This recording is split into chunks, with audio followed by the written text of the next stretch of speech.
What's up, guys, and welcome back to the Little Scale Cars YouTube channel. Today in the review box we have something from Modern Classics 2023, even though it didn't actually hit pegs until early 2024.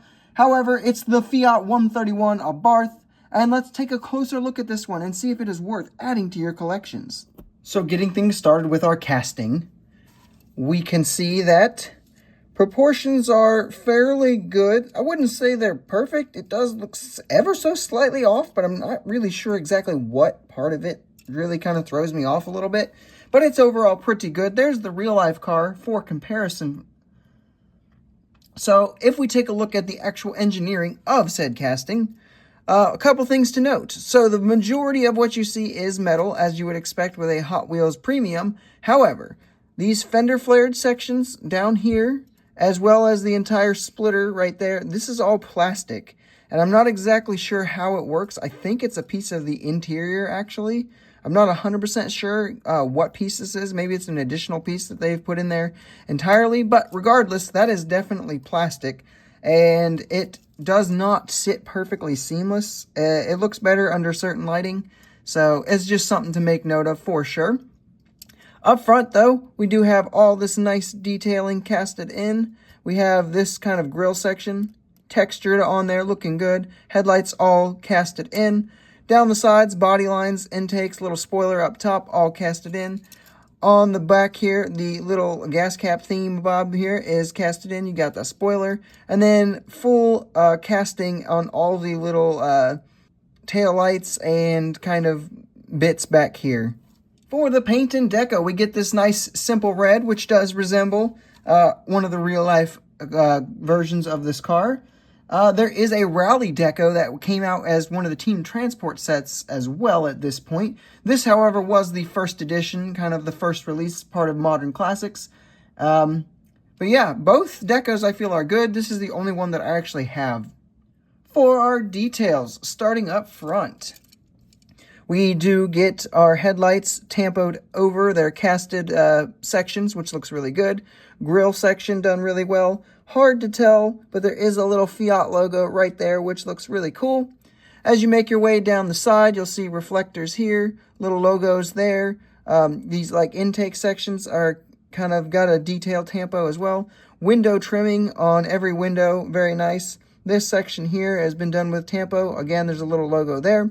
We already mentioned it right here. There is a gas cap, I assume, kind of tampoed on. A little bit odd. I thought that was kind of a mistake at first until I noticed that they all had that. Definitely interesting. On the back here, we do get Abarth badging here. You do get a license plate. This entire just section is nicely tampoed details. Taillights, whatever all those little things are, they're kind of small, and I am going blind, so I can't tell you what they are, but they look good. On the sides, once again, we do have these small wheels. I don't love these wheels here, but I do think they really work here, and I like the fact that we kind of got the small ones on this release because those kind of just really look good and proportional.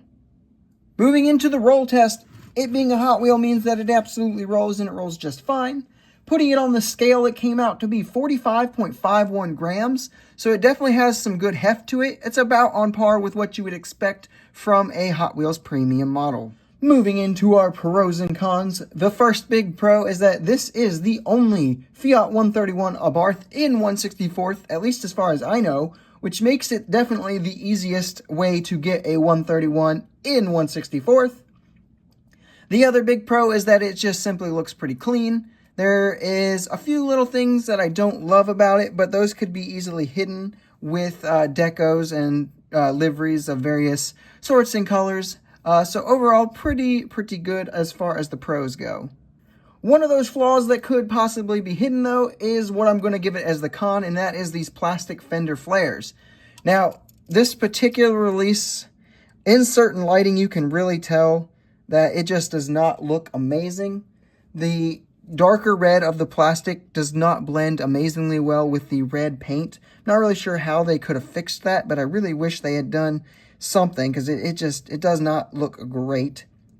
As we kind of get some extra lighting in there, you can really tell the difference in there. But it could have been done better.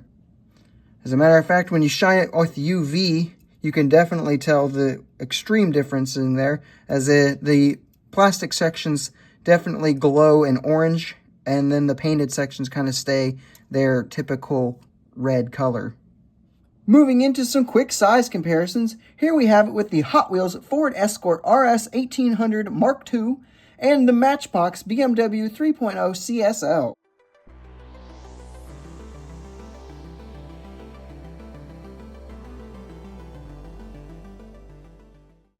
And here we have it with some more modern rally cars, with the Majorette Ford Fiesta WRC and the Mini GT Ford Puma WRC.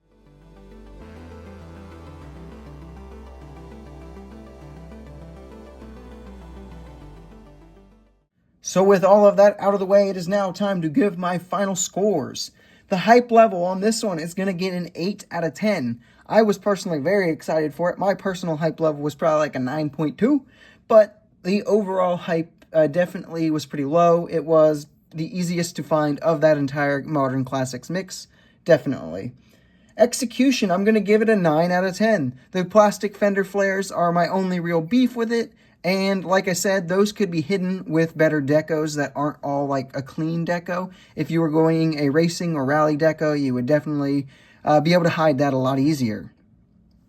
Community input. So the Council of Diecast gave it ratings, and once again, they were kind of all over the place, but it kind of settles into an average of an 8.6 out of 10.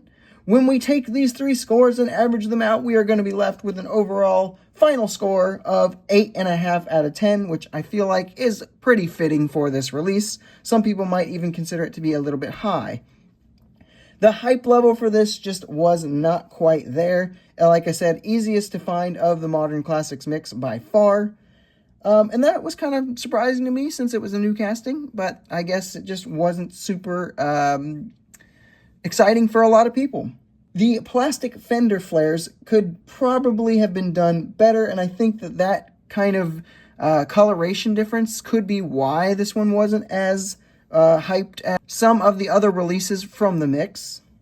Overall, though, I still think it's pretty good. I still really enjoy it, and I definitely think that it is one that will be improved with future decos. I actually passed on the Team Transport deco, not because I didn't like it, just because I don't want to add another transporter to my collection that I then have to try to sell because I don't collect the transporters. Team Transport can just sometimes be a pain in the butt.